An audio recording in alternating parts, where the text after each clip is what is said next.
किनारे ये आप देख रहे हैं कि नहर के किनारे ये बूटी जो है ये मैं आपको दिखाता हूँ करीब से। इसके मैं मनाज़र आपको दिखाता हूँ ताकि आप अच्छी तरह से पहचान कर लें।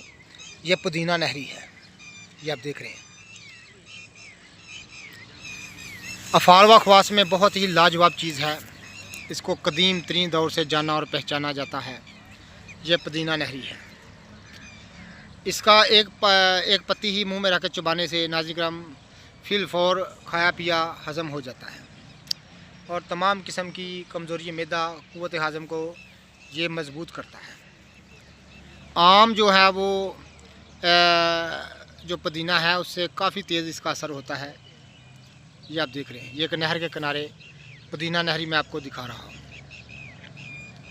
ये आप देख रहे हैं, यहाँ कसीर तादाद में ये पौधे भी आप देख रहे हैं। ये आप देख रहे हैं, ये आप देख रहे हैं, ये आप देख रहे हैं, कसीर तादाद में यहाँ पर मौजूद है।